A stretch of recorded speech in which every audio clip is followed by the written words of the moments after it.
Hello you all, welcome back to my channel. In today's video I'm going to show you how to crochet this super cute midi skirt. So all you're going to need for this tutorial is yarn. This is the yarn I'm using by the brand Soft Secret. I'm using 3 different colors, but you could of course do this with only one color.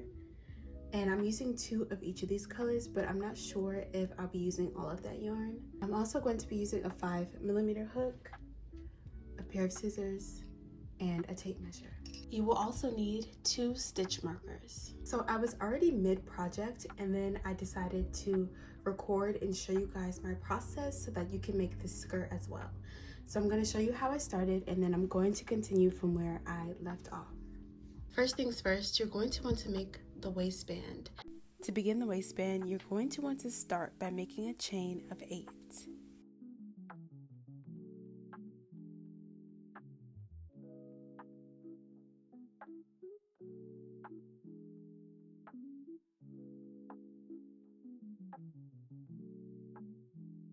After you have your chain of 8, you're going to place a half double crochet in the second space from the chain.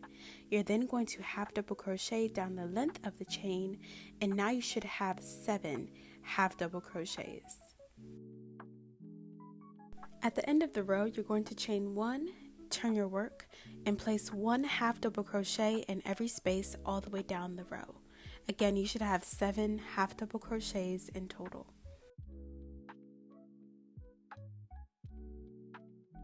At the end of your second row, you're going to chain 1, turn your work, and place 1 half double crochet in the back loops only of every stitch. At the end of this row, you're going to chain 1, turn your work, and you're going to repeat the pattern of placing 1 half double crochet in the back loops only. As you can see, doing this gives us a waistband that has a little bit more of a stretch to it. So you want to do this until you reach 1 inch less than your total waist measurement.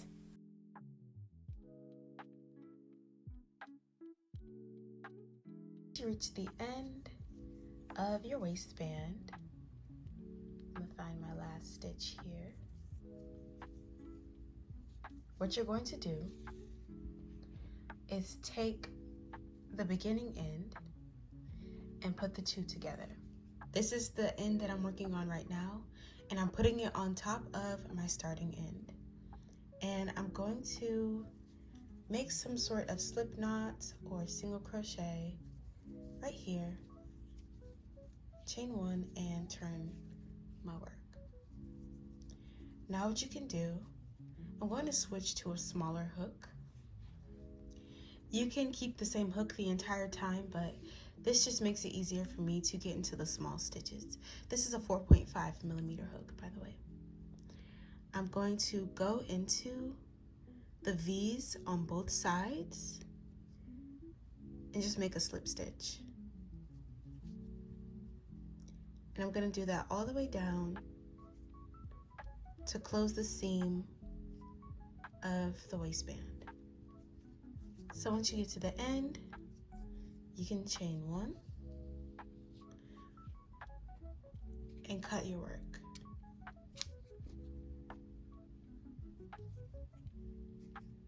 And what I'm going to do is go ahead and tie these 2 ends together just to secure them, to ensure that they are secure together, right? Then flip it so that the seam is on the inside, and this is now your waistband. So as you can see, the waistband does stretch a good amount, which is why we did 1 inch less than our actual waist measurement. Next, you want to chain 2 and place 1 double crochet in every open space that you can find along the edging of the waistband. This is going to be the foundation for which we make our skirt.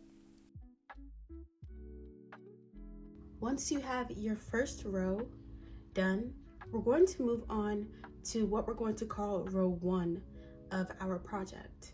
Before we begin this, you're going to take your stitch markers and place 1 on each side directly on the sides of the garment. So you have your back, this is the middle of the back, and evenly on both sides, you're going to place your stitch markers. Technically, if we were starting from the beginning, your stitch markers would be placed up here, but for the sake of showing you what I'm doing, I'm placing my stitch markers here for reference. You're going to do 1 double crochet all the way around until you meet your stitch marker. When you meet your stitch marker, you're going to place 2 double crochets in 1 stitch. Then you're going to remove your stitch marker and replace it into the second stitch that you did in that row. You're then going to place 1 double crochet in every stitch all the way around until you meet your second stitch marker. And in that space again, you're going to place 2 double crochets in that 1 space, and then do 1 double crochet all the way around until you meet your middle again. That's row 1. So in row 2, you're going to place 1 double crochet all the way around, no increases. You're not going to place 2 double crochets in your stitch mark spaces. You're only going to place 1 all the way around. In row 3, we're going to repeat row 1 of doing 1 double crochet all the way around, placing 2 in our stitch marker, coming around again, placing 2 in our stitch marker, and going around to the beginning. Then for row 4, you're going to repeat row 2 of doing only 1 all the way around. And you're going to alternate that pattern until you've done 10 rows in total. And so you should only be placing 2 double crochets in 1 space in rows 1, 3, 5, 7, and 9. Once you've done your increases, you've met me where I am right now. So once you've finished your alternating rows, your hips should be half of your hip measurement. So this measurement multiplied by 2 should be the total distance of your hips. If this is not the case after you've done your rows of 10, you're going to continue the pattern of alternating with increases in the sides until your total hips measure half of your hip distance across. Once you've done that, you can remove your stitch markers and we're going to continue crocheting. So we're just going to place 1 double crochet in every space all the way around until we get to about 10 to 13 inches. It depends on where you want to stop. So what we're going to do is make the skirt long enough to stop about mid-thigh, maybe just slightly above the knees, and then we're going to alter the pattern again. Until then, you just want to place 1 double crochet in every space all the way around until you get to about mid-thigh to right above the knee. And at the end of every row, you want to slip stitch into the top of your chain 2, chain 2 again, and turn your work, and you're going to work from the opposite side. This action of turning your work is going to keep the stitch going down the middle seam straight. So this is my last stitch on this row, and I'm going to chain 2. So this for me is mid-thigh, and it's right at 12.5 inches. And as you can see, from doing those rows of increase and no increase, it's created a wide enough space for our hips. So you can see the increase from the waist down to the hips. And so now what we're gonna do, now that we're at mid-thigh, we want to be able to walk in the skirt. So we're going to use our stitch markers once again, and I'm going to place them on the corners of the skirt, just like we did when we did our first rows of increases. You just want to continue in the row, doing 1 double crochet in every space all the way around. And when you get to your stitch marker, you're going to place 2 double crochets in that 1 chain space. So we're at the stitch marker, and I'm placing 2 double crochets in the same space. After this row is do a row of just 1 double crochet all the way around, and then in your next row do another increase in the space that aligns with this one, and then you can continue the pattern of doing just 1 double crochet and no more increases. The more that you increase, the more space you're going to have for your legs to walk. So I encourage you to try the skirt on if you can, to see if it's comfortable for you to walk in, so that you can know whether you need to increase more or not.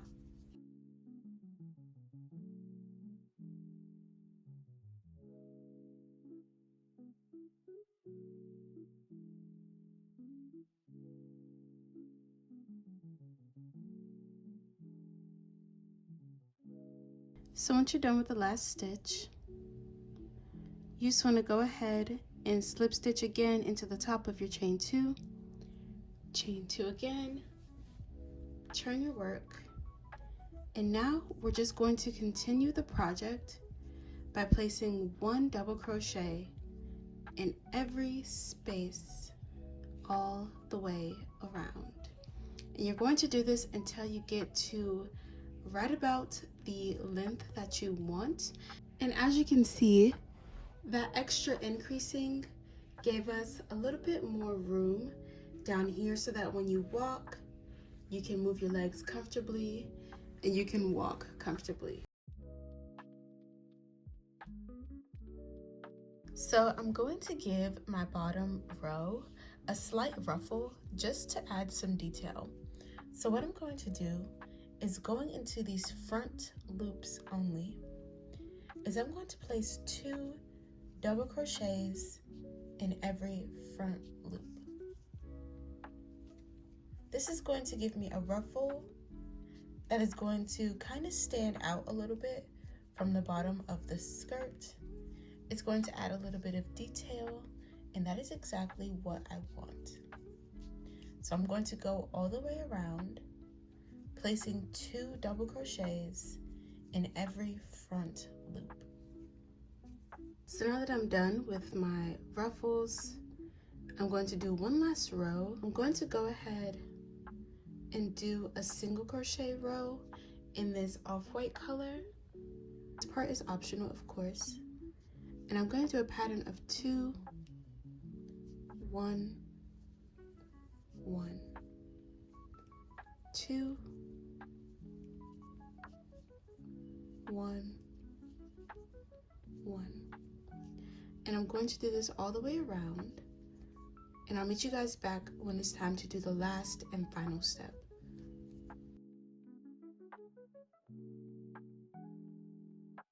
So once you have finished your ruffles, the next step is to turn the garment inside out, and we are going to weave in our ends. What I like to do is find tails that are near each other and just triple knot them and cut them.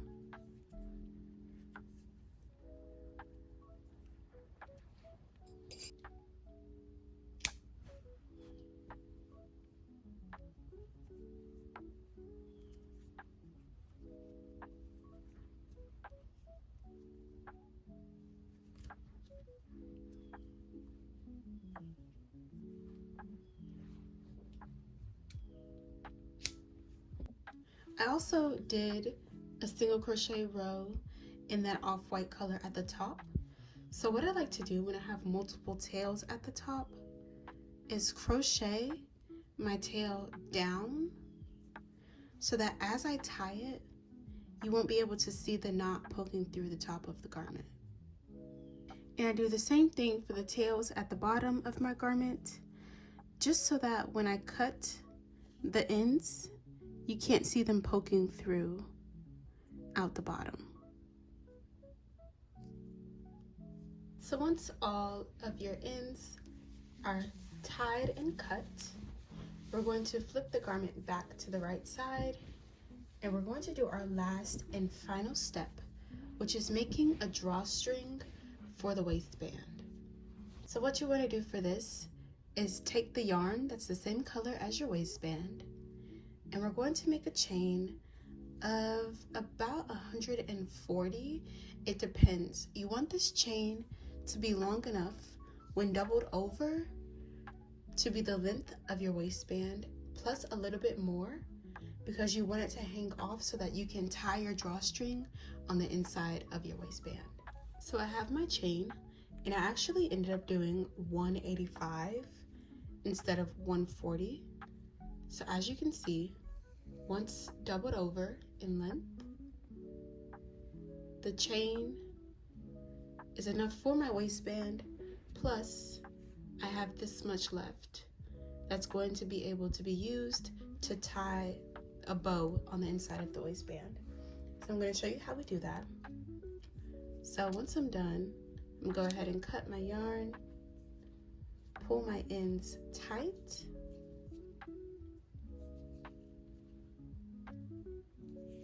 I'm going to cut my yarn. Now, you want to turn the skirt towards you. So this is the back, and this is facing me. So what I'm going to do is find the exact center, and it looks like we're about there already. Find the exact center of the garment. And from that point, we're going to find the middle center. So this is the center in the middle. I'm going to go a little bit off of that. I'm going to take my chain, and I'm going to weave my drawstring through. So this is the inside of the garment, right? This is the inside. The reason why we're tying our drawstring on the inside is so that you can tie it in a bow, and you can tuck your drawstring in so that you don't have like the drawstring tails hanging outside of your skirt. So it just gives it a cleaner look, but it still gives you the ability to tighten your skirt if you need it to sit tighter on your waist. So now I'm gonna go a few stitches over from where I started and pull my drawstring through. And now you have your first loop of your waistband, but you can't even tell that it's there. That's why we use the same color as our waistband. So now, going from the outside, I'm gonna pull my drawstring through, and again, just going a few stitches in between each pull. Weave your drawstring in and out of the top edge of your waistband. So I'm now back at the start, and of course you want to end with both strings on the inside, and now I'm just going to pull them so that they're both the same length. So there you go, and as you can see, as you pull, it tightens the waist. Yeah, what you would do is just pull it tight, and then make a little bow, and then tuck these strings on the inside, and there you have it. It's an invisible drawstring.